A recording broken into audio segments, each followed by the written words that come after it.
Hi friends, welcome back ಕಾವ್ಯ kitchen. ಇವತ್ತಿನ ವಿಡಿಯೋದಲ್ಲಿ mutton sambar ಯಾವ ಥರ ಮಾಡೋದಂತ ತೋರಿಸ್ಕೊಡ್ತಾ ಇದ್ದೀನಿ. ತುಂಬಾ ಟೇಸ್ಟಿಯಾಗಿ ಈಸಿಯಾಗಿ ಮಾಡ್ಕೋಬಹುದು. ನಾನಿಲ್ಲಿ 1 kg ಮಟನ್ನ ತೊಗೊಂಡಿದ್ದೀನಿ. ಅದಕ್ಕೆ ಉಪ್ಪು, ಸ್ವಲ್ಪ ಅರಿಶಿನ ಪೌಡ್ರನ್ನ ಹಾಕ್ಕೊಂಡು ನೀಟಾಗಿ ಒಂದು 3 ಸಲ ಚೆನ್ನಾಗಿ ವಾಶ್ ಮಾಡಿ ಇಟ್ಕೊಂಡಿದ್ದೀನಿ. ಇಲ್ಲಿ ಮೊದಲಿಗೆ ನಾನು ಮಸಾಲೆನ ರುಬ್ಕೊಳ್ತಾ ಇದ್ದೀನಿ. ಅದಕ್ಕೆ ಏನೇನು ಬೇಕು ಅಂತ ಈಗ ಸ್ವಲ್ಪ ಪುದೀನ ಮತ್ತು ಕೊತ್ತಂಬರಿ ಸೊಪ್ಪು, ಹಾಗೆ ಒಂದು ಸ್ವಲ್ಪ ಶುಂಠಿ, ಒಂದು ಗೆಡ್ಡೆ ಬೆಳ್ಳುಳ್ಳಿ ತೊಗೊಂಡಿದ್ದೀನಿ, ಹಾಗೆ ಒಂದು ಈರುಳ್ಳಿನ ಕಟ್ ಮಾಡಿ ಇಟ್ಕೊಂಡಿದ್ದೀನಿ. ಇಷ್ಟನ್ನು ಈಗ ಮಿಕ್ಸಿ ಜಾರ್ಗೆ ಹಾಕ್ಕೊಳ್ತಾ ಇದ್ದೀನಿ. 1/4 ಸ್ಪೂನ್ ಅರಿಶಿನ ಪೌಡ್ರನ್ನ ಹಾಕ್ಕೊಳ್ತಾ ಇದ್ದೀನಿ. ಹಾಗೆ ರುಬ್ಕೊಳ್ಳೋಕ್ಕೆ ಸ್ವಲ್ಪ ನೀರನ್ನ ಹಾಕ್ಕೊಳ್ತಾ ಇದ್ದೀನಿ. ನೋಡಿ, ಮಸಾಲೆನ ರುಬ್ಕೊಂಡಾಯಿತು. ಈಗ ಒಗ್ಗರಣೆ ಮಾಡ್ಕೊಳ್ಳೋಣ. ನಾನಿಲ್ಲಿ 5 ಲೀಟ್ರ್ ಕುಕ್ಕರ್ ತಗೋತಿದ್ದೀನಿ 1 kgಗೆ. ಕುಕ್ಕರ್ ಬಿಸಿ ಆದಮೇಲೆ ಈಗ ನಾನು ಇದಕ್ಕೆ 1-2 ಸ್ಪೂನ್ ಎಣ್ಣೆನ ಹಾಕ್ಕೊಳ್ತಾ ಇದ್ದೀನಿ.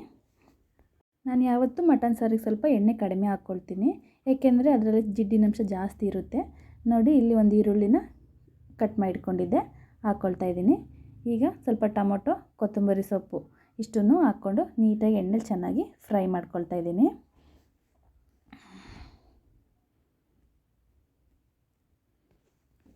ಫ್ರೈ ಆದಮೇಲೆ ರುಬ್ಕೊಂಡು ಇಟ್ಕೊಂಡಿದ್ವಲ್ಲ ಮಸಾಲೆನ, ಅದನ್ನು ಹಾಕ್ಕೊಳ್ತಾ ಇದ್ದೀನಿ.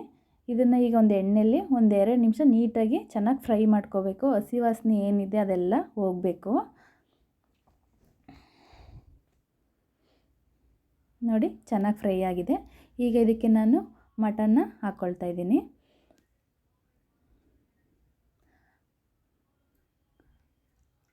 ಹಾಕ್ಕೊಂಡು ನೀಟಾಗಿ ಒಂದು ಸಲ ಚೆನ್ನಾಗಿ ಮಿಕ್ಸ್ ಮಾಡ್ಕೋಬೇಕು. ಮಸಾಲೆ ಜೊತೆಗೆ ಮಟನ್ ನೀಟಾಗಿ ಎಲ್ಲ ಮಿಕ್ಸ್ ಆಗಬೇಕು.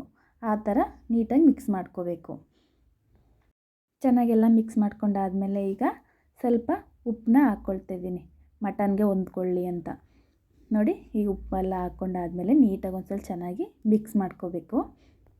ಮಾಡ್ಕೊಂಡಾದಮೇಲೆ ಸ್ವಲ್ಪ ಕಸ್ತೂರಿ ಮೇಥಿನ ಉದುರಿಸ್ಕೊಳ್ತಾ ಇದ್ದೀನಿ. ಅದನ್ನು ಸಹ ನೀಟಾಗಿ ಒಂದು ಸಲ ಚೆನ್ನಾಗಿ ಮಿಕ್ಸ್ ಮಾಡ್ಕೋಬೇಕು.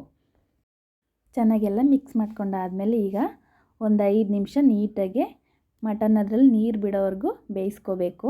ಈಗ ಖಾರಕ್ಕೆ ರುಬ್ಕೊಳ್ಳೋಕ್ಕೆ ಒಂದು ಮಿಕ್ಸಿ ಜಾರನ್ನ ತೊಗೊಂಡಿದ್ದೀನಿ. ಇಲ್ಲಿ ಸಾಂಬಾರು ಪೌಡ್ರನ್ನ 1.5 ಸ್ಪೂನ್ ಹಾಕ್ಕೊಳ್ತಾ ಇದ್ದೀನಿ. ಹಾಗೆ ಖಾರದ ಪೌಡ್ರನ್ನ 1.5 ಸ್ಪೂನ್ ಹಾಕ್ಕೊಳ್ತಾ ಇದ್ದೀನಿ. ಹಾಗೆ ಒಂದು ಅರ್ಧ ಭಾಗ ತೆಂಗಿನ ತುರಿನ ಹಾಕ್ಕೊಳ್ತಾ ಇದ್ದೀನಿ. ಹಾಗೆ ಒಂದು ಟೊಮೊಟೊನ ಹಾಕ್ಕೊಳ್ತಾ ಇದ್ದೀನಿ.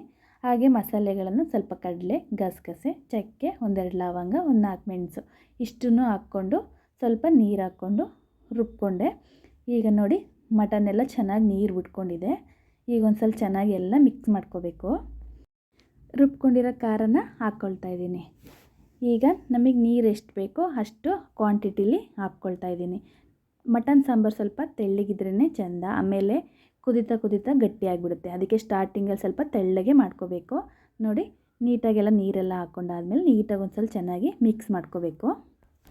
ನೀಟಾಗೆಲ್ಲ ಮಿಕ್ಸ್ ಮಾಡ್ಕೊಂಡಾದ್ಮೇಲೆ ಇಲ್ಲಿ ಮಟನ್ ಮಸಾಲೆ ಪೌಡರ್ನ 1 ಸ್ಪೂನ್ ಹಾಕ್ಕೊಳ್ತಾ ಇದ್ದೀನಿ ಟೇಸ್ಟಿಗೆ. ನೀಟಾಗೆಲ್ಲ ಹಾಕ್ಕೊಂಡಾದ್ಮೇಲೆ ಒಂದು ಸ್ವಲ್ಪ ಚೆನ್ನಾಗಿ ಮಿಕ್ಸ್ ಮಾಡ್ಕೋಬೇಕು.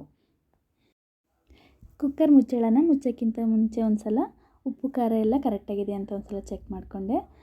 ಸ್ವಲ್ಪ ಸಪ್ಪೆ ಅನ್ನಿಸ್ತು, ಅದಕ್ಕೆ ಸ್ವಲ್ಪ ಉಪ್ಪನ್ನ ಹಾಕ್ಕೊಳ್ತಾ ಇದ್ದೀನಿ. ನೀಟಾಗಿ ಒಂದು ಸಲ ಎಲ್ಲ ಚೆನ್ನಾಗಿ ಮಿಕ್ಸ್ ಮಾಡಿಕೊಂಡು ಸ್ವಲ್ಪ ಕುದಿ ಬರೋವರೆಗೂ ವೆಯ್ಟ್ ಮಾಡಬೇಕು.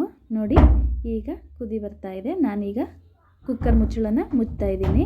ನಾನಿಲ್ಲಿ ಒಂದು 4 ವಿಸಲ್ನ ಮಟನ್ ಸಾಂಬಾರಿಗೆ ಹಾಕಿಸ್ಕೊಳ್ತಾ ಇದ್ದೀನಿ. ವಿಸಲ್ ಹೋಗೋ ತನಕ ಮುಚ್ಚಳನ ತೆಗಿಬಾರ್ದು. ವಿಸಲೆಲ್ಲ ತಣ್ಣಗಾದ್ಮೇಲೆ ಓಪನ್ ಮಾಡ್ತಾಯಿದ್ದೀನಿ. ನೋಡಿ, ಮಟನ್ ಸಾಂಬಾರೆಲ್ಲ ನೀಟಾಗಿ ಚೆನ್ನಾಗಿ ಆಗಿದೆ. ಮಟನ್ ಸಾಂಬಾರು ರೆಡಿ ಆಯಿತು. ಈ ವಿಡಿಯೋ ಇಷ್ಟ ಆಯ್ತಂದರೆ ಒಂದು ಲೈಕ್ ಮಾಡಿ, ಹಾಗೆ ನನ್ನ ಚಾನಲ್ನ ಸಬ್ಸ್ಕ್ರೈಬ್ ಮಾಡ್ಕೊಳ್ಳಿ. Thank you.